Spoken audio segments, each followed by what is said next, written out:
पूर्वी हिमाली जिल्ला सङ्खुवा सभा प्राकृतिक सौन्दर्यको अनुपम उपहार हो। विश्वको 5औं अग्लो शिखर मकालु हिमालको काखमा अवस्थित यो जिल्ला विभिन्न हिम श्रृङ्खला र धार्मिक तथा ऐतिहासिक स्थानहरूले भरिपूर्ण छ। यहाँ रहेको शिवधारा धार्मिक एवं पर्यटकीय क्षेत्रको रूपमा परिचित छ, जुन स्थान जीवनमा एकपटक पुग्नै पर्ने धार्मिक स्थलको रूपमा लिन सकिन्छ।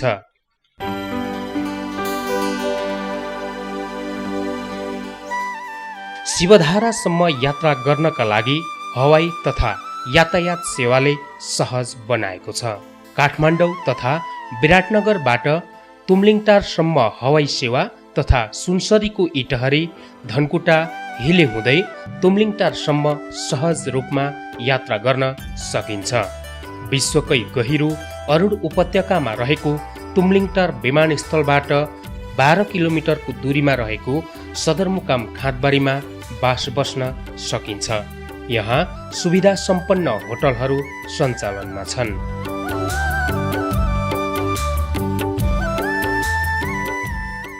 मकालु साहित्य समाज सङ्खुवा सभाको आयोजनामा नेपाल पर्यटन वर्ष 2020लाई सफल पार्ने मूल उद्देश्यका साथ हामी सम्पूर्ण सङ्खुवा सभाका पत्रकारहरू, मकालु साहित्य समाजका सदस्यहरू, माननीय लगायतका टिम अब शिवधारा साहित्यिक सांस्कृतिक वाङ्मय गोष्ठी सम्पन्न गर्नका निमित्त आज खाँदबारीबाट हामी यात्रा शुभारम्भ गरिरहेका छौँ।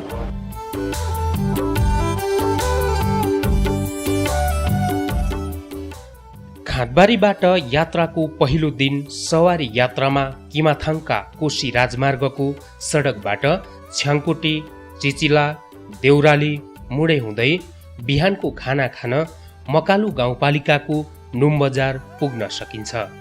नुमबाट हाम्रो गन्तव्यसम्म पुग्न भने पैदल यात्रा सुरु हुन्छ। यहाँबाट करिब 3 घण्टाको ओह्रालो यात्रामा अरुण नदी पुगिन्छ भने त्यति नै समय उकालो चढेपछि सेदुवा पुगिन्छ, जुन पहिलो दिनको बास बस्न पुगिने स्थान हो। उकाली र ओह्राली यात्रा कठिन भए पनि यहाँ पुगेपछि थकानको महसुस कम हुने गर्दछ।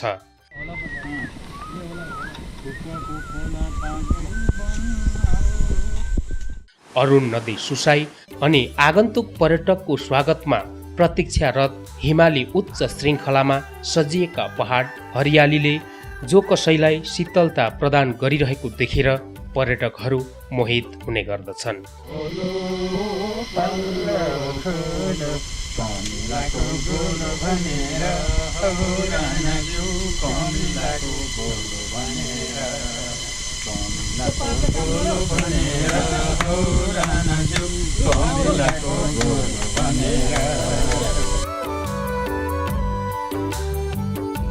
यहाँबाट भोलिपल्ट बिहान चिया नास्ता सकाएर यात्रा गर्दा बिहानको खाना खान टाँसी गाउँ पुग्न सकिन्छ। उकालो बाटो भएकाले खानापछिको यात्रा केही असहज भने हुने नै छ, तर प्रकृतिले श्रृङ्गारित सुन्दर दृश्यहरूले सहज यात्रा गर्न सघाउ पुर्याइरहेको हुन्छ। बुद्ध धर्मावलम्बीहरूको पद्म सम्भव रिम्पोछे लामा गुरुहरूको प्रतिकृति चिल्ला ढुङ्गाहरूमा उदिएका छन्। तिब्बतीयन सम्बोटा लिपिमा लिपिबद्ध गरिएका पवित्र शिलाहरूमा सांस्कृतिक लिपि भाषा जीवन्त देखिन्छन्, जहाँ महान हिमाली संस्कृतिका छायाछवि प्रतिबिम्बित हुन्छन्। मनमोहक सुन्दर दृश्य पान गर्दै दोस्रो दिनको यात्रा 3500 मिटर उचाइमा रहेको खोङमा पुगेर सम्पन्न हुन्छ।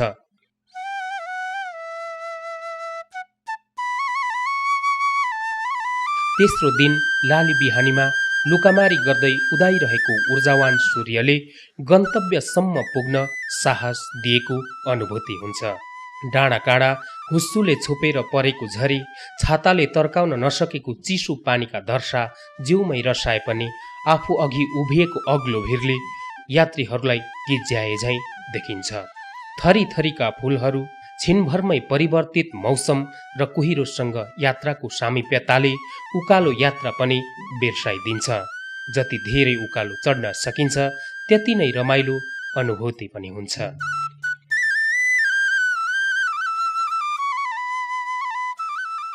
उचाइको यात्रा भएकाले कहिलेकाहीँ लेक लाग्ने समस्या पनि हुन सक्छ, तर यात्रालाई सहज बनाउन बोकेका चकलेट र सातु सामल यति बेला बहुमूल्य औषधि बनिदिन्छ। भुइँमा लिपिएका बिरुवाहरू चिमल, सुनपाती, भैरुङपातीको सुगन्धसँगै देउराली हुँदै सानो पोखरी पुग्न सकिन्छ। यो पोखरीमा पुग्नेहरू यात्रा सहज हुने विश्वासले पूजा गर्ने चलन छ। सानो पोखरी राईहरूले पत्ता लगाएको र ठुलो पोखरी शेर्पाहरूले पत्ता लगाएको भन्ने भनाइ रहेको छ।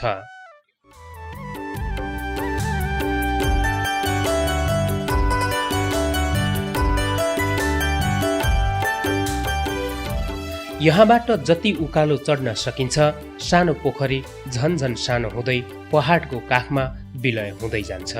धुपी र भैरुङपातीका पोथ्राहरू पातलिन थाल्दछन्। यहाँबाट करिब 2 घण्टा कठिन तर रमाइलो यात्रा गरेसँगै बिहानको खाना खान ठुलो डाँडा पुग्न सकिन्छ।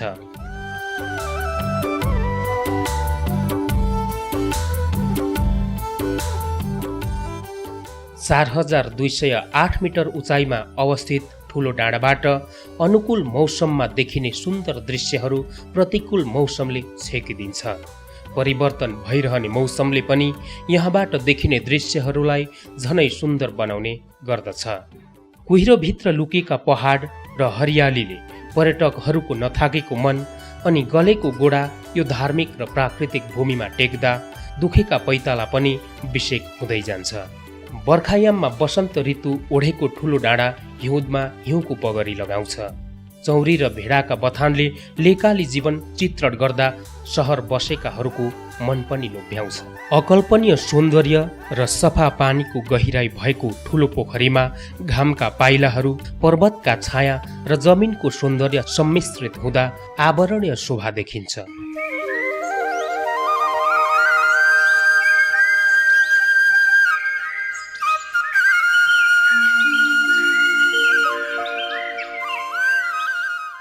भगवान शिवजी इन्द्रको रूप धारण गरी हात्तीमा चढेर पार्वतीलाई भेट्न जाँदा शिवजी चढेको हात्ती ठुलो पोखरीमा आहाल खेलेको भन्ने भनाइ छ।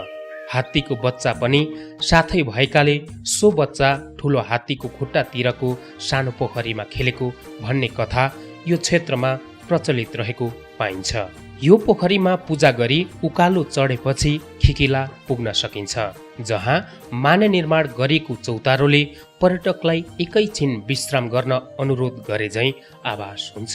खिकिलाबाट चिमल र सुनपातीको घारी बीचबाट कृपासुर खुर्किलाहरूमा टेक्दै ओर्लदा 3862 मिटर उचाइमा रहेको दोबाटे त्यस दिनको बासका लागि पुग्न सकिन्छ।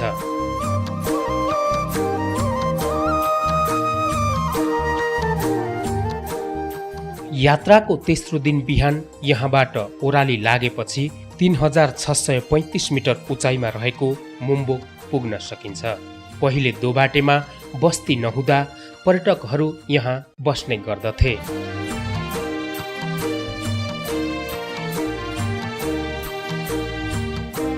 यही बेर हिँडेपछि जाँते ओडार पुगिन्छ। जाँतो जस्तै आकृतिको यो ओडारमा 2-4 जना मानिसहरू सुत्न हुने ओभानो ठाउँ छ। 2072 साल अघि यहाँ करिब 40 जना मानिसहरू सुत्न मिल्ने ठाउँ थियो, तर 72 को पहिरोले ओडार समेत पुरिएको छ। यो चाहिँ तपाईको मुमुक भन्दा मुनि र फेमाताङ याङले फेमाताङको बिचको जाँते ओडार भनिन्थ्यो पहिला। यहाँ चाहिँ तपाईँको यो ओडार चाहिँ अल्गो र धेरै 150 जना मान्छे आएर बसोबास गर्ने तीर्थयात्रीहरू, भेडा चोक पनि राख्थे, गाई बस्तु पनि राख्थे, टुरिज्मका पोर्टरहरू पनि तपाईँको आएर बास बस्ने अभर परेको बेलामा। तर यो तपाईँको माथि मकालु बेस क्याम्प भन्दा तल लाङमाले भन्दा परतिरको एउटा हिमपात हिउँ पोखरी एउटा ढिस्को झारेर आएर हिउँ पोखरीमा परेर हिउँ पोखरी भत्केर आएपछि त्यही दिनको 73 सालको घटनामा चाहिँ तपाईँको यताबाट पनि यो साइडबाट पनि पहिरो आयो, यताबाट पनि पहिरो आयो। त्यही भएर तपाईँको यहाँ चाहिँ एकजना बच्चा पनि झन्डै मरेको यो भित्र, तर तपाईँको बाँच्न सफल भएछ। अरू अलिक ठुल्ठुला चाहिँ भागेछन्। त्यस्तै छ, अहिले यो ओडारको अस्तित्व नै छैन जस्तो छ।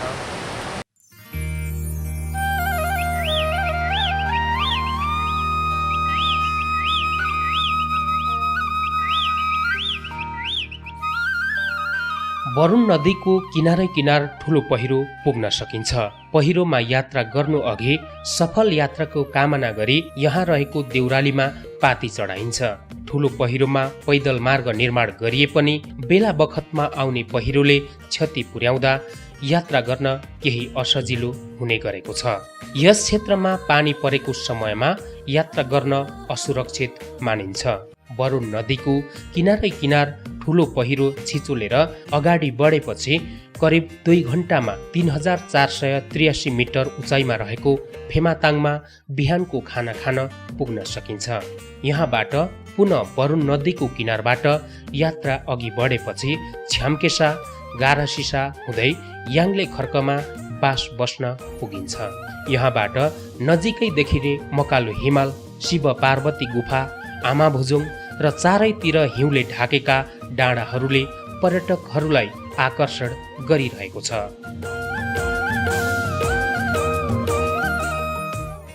एकैछिनमा ऐना जस्तै सफा देखिने पहाडहरू अनि केही छिनमै कुहिरोले छोपिदिँदा घुम्टोमा सजिएकी बेहुली झैँ सौन्दर्यता आभास हुन्छ। यात्राका क्रममा देखिने हिमाल, नदीनाला, खोलाखोल्सी, हरिया फाँटिला जमिन, प्राकृतिक विविधताको मनमोहक दृश्यले पर्यटकहरूलाई आकर्षण गरिरहेको हुन्छ। सलल बगेको वरुण नदी किनारमा फाँटिलो जमिन, याङले गुम्बा, चौरीका याक र नाकहरू चरिरहेका दृश्यहरू मनले मात्र वर्णन गर्न सकिन्छ। यहाँबाट आमाभुजुङ पर्वत पनि देख्न सकिन्छ। शेर्पा भाषामा आमाभुजुङलाई गर्भवती भन्ने गरिन्छ। वैदिक मान्यता अनुसार हिमालय पर्वत राजाकी पत्नी मेनकाले पार्वतीलाई पेटमा बोकेको भनिन्छ। छोराछोरी नहुनेले शिवधारा पार्वती गुफाको दर्शन गरेर आमाभुजुङमा गएर आफूले चाहेको मागेमा पुरा हुन्छ भन्ने चलन छ। याङले खर्कको आफ्नै दुखान्त कथा पनि छ। 2072 सालमा वरुण पोखरी फुट्दा आएको बाढीले यहाँ निर्माण गरिएका संरचनाहरू तहस नहस बनाएको थियो। दर्जनौं भेडा, चौरी र वन्यजन्तुहरू बगाएको बाढीले पर्यटन विकासमा जुर्मुराउँदै गरेको होटल व्यवसाय पनि हालसम्म राम्ररी व्यवस्थापन हुन सकिरहेको छैन। यसको गरिमा, यसको औचित्य र यसको धार्मिक महत्त्व, यसको ऐतिहासिक सन्दर्भ र यसको आध्यात्मिक महत्त्व आदि चिजले हेर्दाखेरि यसको बहुआयामिक विकासका निम्ति अत्यन्त ढिलो भइसकेको छ र यसलाई चाँडो कदम उठाउनुपर्छ भन्ने मलाई लाग्यो। र यसमा हामीले खास गरिकन शिवधारा भनिसकेपछि शिवधाराको ऐतिहासिक, सांस्कृतिक, धार्मिक र आध्यात्मिक के महत्त्व छ भन्ने विषयमा नेपाली जनताको बिचमा र आमलाई यसको पहिले जानकारी गराउनु पर्यो। दोस्रो चाहिँ यसको यो आगमनलाई चाहिँ सहज बनाउनका निम्ति मैले 2टा बाटो चाहिँ यसमा देखेँ। एउटा चाहिँ वरुण नदीलाई आधार मानेर हामी यसमा प्रवेश गर्नुपर्दा 3टा महत्त्वपूर्ण पुलहरू हामीले निर्माण गर्नुपर्ने र यो शिवधाराको बेस क्याम्प नै भनौँ जहाँ अहिले हामी बसिरहेका छौँ, यो ठाउँबाट शिवधारामा पुग्नका निम्ति निकै ठुलो विकट भौगोलिक विकटता चाहिँ महसुस हामीले गरियो। हाम्रो यात्रा तीर्थयात्रासँगै समृद्धिका स्वरहरू श्रृङ्खला 2 अन्तर्गत साहित्य मार्फत यस क्षेत्रका भौगोलिक, सामाजिक तथा धार्मिक विश्वास र प्राकृतिक सौन्दर्यताको वर्णन गर्नु समेत थियो। मैले यो कविता पर्वत बिउजाउँदै समृद्धिका स्वरहरू, आज वरुणको किनार किनार राष्ट्र हिँडिरहेछ समृद्धिको उकालो, आज वरुणको किनार किनार राष्ट्र हिँडिरहेछ समृद्धिको उकालो, पहाड पर्वत बिउजाउँदै वरुण हाम्रो सन्देश बोकेर जाँदैछ ओह्रालो, एकताको अँगालोमा साना ठुला जलहरूलाई समेट्दै मकालु जति अग्लो छ यता वरुण त्यति नै सग्लो छ उता। हामी उचाइबाट देश बिउजाउँदै उठ्छौँ, संसारलाई हामी बिउजाउँदै याङले खर्कबाट चौरीका पुच्छरहरू डोलाउँदै, घाँटीको घन्टी बजाउँदै, सुन पाती र भैरुङ पाती चढाउँदै, सुखी नेपाली र समृद्ध नेपालको सफलताको लागि हामी प्रकृति पुजिरहेछौँ, हामी संस्कृति पुजिरहेछौँ। अरुणको किनार आज राजेन्द्र गौतमसँग देश उकालो लागिरहेछ, राष्ट्र उकालो हिँडिरहेछ। धन्यवाद। सबैजना तीर्थालु भक्तजनहरूलाई सबैजनालाई यस ठाउँमा एकदम दुःखदायी तरिकाले हो या त रमाइलो तरिकाले आउनुभएकोमा तपाईँहरूलाई धेरै धेरै स्वागत अनि यो ठाउँको सफल यात्राको शुभकामना दिन्छु। र यहाँसम्म मैले नसोचेको र आउन सक्नुहुन्न होला भनेर सोच्दै पनि हाम्रो माननीयज्यू आउनुभयो, यसमा हामीलाई एकदमै खुसी लागेको छ। र यहाँसम्म आएर उहाँले देख्नुभएको छ कि मकालु गाउँपालिका कसरी चलेको छ र गाउँपालिका भित्रको यति धेरै सम्पत्तिहरू हामीले कसरी प्रमोट गर्नुपर्छ भन्ने कुराहरू यहाँ पत्रकारदेखि लिएर यहाँ साहित्यिक समाजदेखि लिएर यहाँ वातावरणविददेखि लिएर सम्पूर्ण भोजन कीर्तनदेखि लिएर एउटा यता धार्मिक स्थलदेखि लिएर सबैलाई प्रमोट गर्ने हेतुले यो गाउँपालिकाले एउटा कार्यक्रममा तारा सरले यो कार्यक्रम गर्नुपर्छ भन्नुभएको कारण यहाँसम्म हामीले सबैजनाले साथ दिनुभएकोमा विशेष गरी गाउँपालिका यस मकालु गाउँपालिका धन्यवाद दिन चाहन्छ। चौथो दिनको यात्रा याङले खर्कबाट सुरु हुन्छ।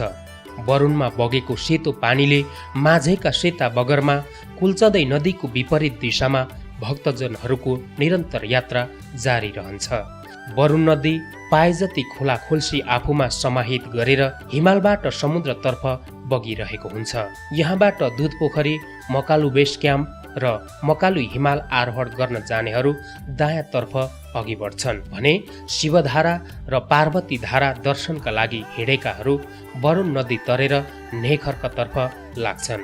कहिलेकाहीँ पर्यटक तथा तीर्थयात्रीहरूको चाप हुँदा यही नेखर्कमा बास बस्नका लागि आइपुग्ने गर्छन्। नेखर्कबाट खतरनाक तर महान यात्रामा कसैलाई विघ्न बाधा नपरोस् भनी धूपपाती गरिन्छ।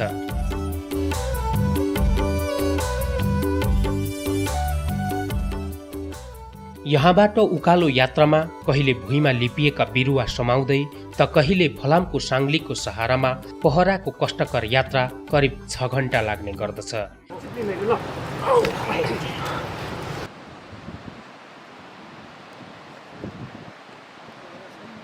तलको फेदीबाट हाम्रो यात्रा सुरु भएको हो, जहाँ हामी देख्न सक्छौँ यहाँ चौरीकोट।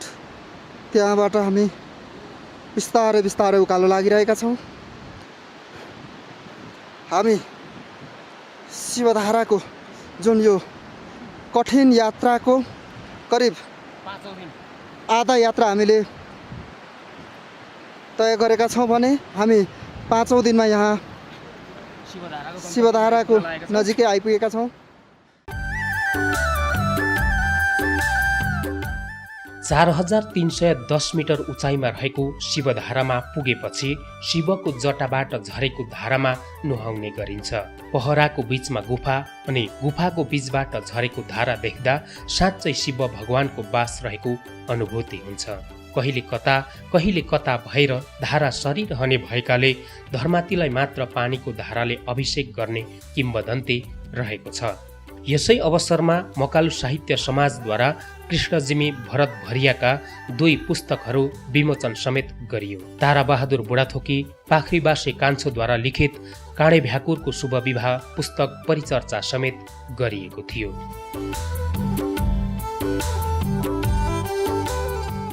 वैदिक तथा पौराणिक शास्त्रको आधारमा शिवधाराको उत्पत्तिको कथा तथा विभिन्न मान्यताहरू रहेका छन्। स्वस्थानी व्रतकथा अनुसार यहाँ शिव र पार्वतीको वासस्थान रहेको बताइन्छ। पौराणिक कालमा भस्मासुरबाट बच्नका लागि लुक्ने र भाग्ने क्रममा शिवजी आफ्ना अर्धाङ्गिनी पार्वतीलाई लिए यसै गुफामा लुकेर जीवन बचाएको धार्मिक किम्वदन्ती पनि छ। त्यसैले शिवधारालाई धार्मिक तीर्थस्थलका रूपमा मात्र नभएर शक्तिका प्रतीकका रूपमा समेत लिने गरिन्छ। बौद्ध धर्मावलम्बीहरू यसैलाई खेम्पालुङ पर्वतमालाको एउटा गुफाको रूपमा चिन्दछन्। यहाँ महागुरु पद्म सम्भव तपस्या गरेर बसेको विश्वास गरिन्छ। राक्षसले दुःख दिएका कारण पद्मसम्भव गुफाहरू सर्दै भाग्दै तपस्या गर्ने क्रममा पार्वती गुफाको सुरुङ मार्गबाट भागेर खेम्पालुङ गुफामा सरेको रे। राक्षसले अत्यन्तै दुःख दिएपछि यहाँबाट पनि महागुरु अलप भए। बौद्ध अध्येता र अनुयायीहरू यही मान्यतामा सत्य स्थापित गरेर यसलाई हिडेन भ्याली पनि भनिरहेका छन्। माथिल्लो अरुण उपत्यकाको जुन वरुण भ्याली छ, वरुण उपत्यका छ, त्यस क्षेत्रको एउटा पवित्र तीर्थस्थलको रूपमा, बौद्ध तीर्थको रूपमा, बौद्ध रुटको रूपमा यसलाई विकास गर्न सकियो भने भोलिका दिनमा ठुलो मात्रामा यसलाई धार्मिक पर्यटनको रूपमा हामी जोड्न सक्छौँ। सँगै के पनि हो भने फेरि ठुलो मात्रामा बौद्ध सँगसँगै हिन्दू धर्मग्रन्थहरूमा पनि यो शिवधाराको रूपमा, पार्वती गुफाको रूपमा यसको बयान छ, वरुण तीर्थको रूपमा यसको बयान छ। यस हिसाबले हामी किराँतीहरूको पनि आफ्नो किसिमको मान्यताहरू छन् खेम्पालुङको बारेमा।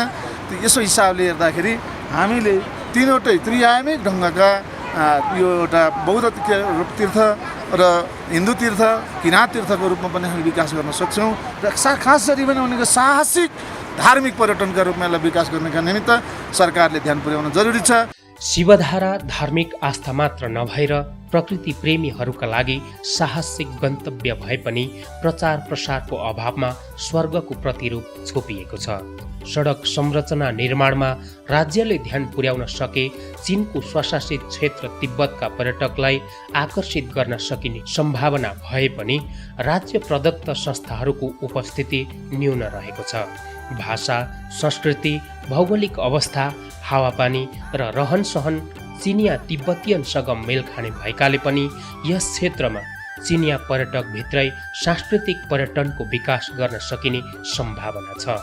राज्यले थोरै प्रचार प्रसार र सडक निर्माणमा जोड दिने हो भने हिन्दू धर्मावलम्बीले अत्यन्तै श्रद्धापूर्वक मान्ने शिव पार्वतीको पौराणिक वासस्थान शिवधारालाई विश्वभरका हिन्दूहरूको आकर्षक धार्मिक गन्तव्यका रूपमा विकास गर्न सकिने छ भने बौद्ध लगायत अन्य धर्मका समुदायलाई समेत आकर्षण गर्न सकिनेछ।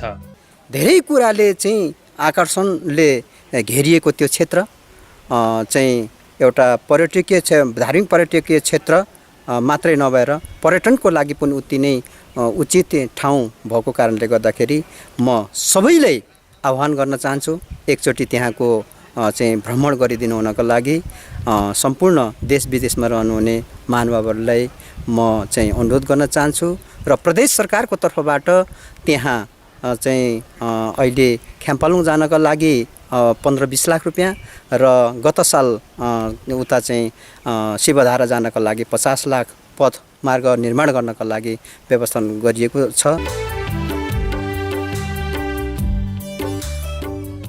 यहाँबाट करिब 100 मिटर तेर्सो र उकालो यात्रापछि गणेश आकृति रहेको स्थानमा पुग्न सकिन्छ। सतीदेवी मेनकाको गर्भमा बसेर पर्वतपुत्री पार्वती भई जन्मिएकी पछि महादेवले बिहे गर्न खोज्दा पार्वतीलाई गुफाभित्र लुकाएको, गणेश जन्मिएपछि महादेव र पार्वतीको बीचमा बसेका यी सबै कथा र प्रसङ्ग पर्वत श्रृङ्खला र भुवनटले चित्र आफै बोलिरहेका हुन्छन्। गणेशको आकृतिमा पूजा गरिसकिएपछि करिब 500 मिटर दूरीमा पार्वती गुफा पुग्न सकिन्छ। सत्ययुगमा विष्णु भगवान हिमालय पर्वतसँग पार्वती माग्न जाँदा शिवजीसँग मात्रै विवाह गर्ने पार्वतीको प्रतिज्ञा भएकाले पार्वतीका साथी सङ्गीहरूले भगवान विष्णुबाट पार्वतीलाई लुकाएको गुफा हो पार्वती गुफा। गुफाको बाहिर पार्वतीले शिवजी पति पाऊँ भनी स्वास्थनीको व्रत बस्दा दिनदिनै नुहाउने धारा पनि रहेको छ, जुन धारालाई पार्वती धारा भनिन्छ। आकाशबाट हावामा लहराउँदै आएको निर्मल पानी मानिसको कल्याणका लागि खस्छ। शिवधारामा जस्तै यहाँ पनि पाप धर्मकै आधारमा पानी पर्ने र परैबाट जाने गर्छ भन्ने मान्यता छ। पार्वती धारामा नुहाउन जाँदा 3वटा सीमा रेखाहरू पनि देखिन्छन्, जुन रेखालाई लक्ष्मण रेखा पनि भन्ने गरिन्छ। स्नान गर्दा दोस्रो र तेस्रो रेखा कटेर कोही पनि जान नहुने बताइन्छ। यहाँ स्नान गरी गुफामा पूजा गर्ने चलन रहेको छ। 4316 मिटर उचाइमा रहेको पार्वती गुफाको त्यो अलौकिक सुखानुभूति कहिल्यै नभुल्ने संस्मरण सँगालेर करिब 3 घण्टा ओह्रालो झरेपछि नेखर्क पुगिन्छ। पुनः नेखर्क हुँदै वरुण नदीको किनारै किनार याङले खर्कमा बास बस्न सकिन्छ। यहाँबाट सदरमुकाम खाँदबारी पुगेर धार्मिक, ऐतिहासिक तथा साहसिक शिवधारा यात्रा सम्पन्न हुन्छ।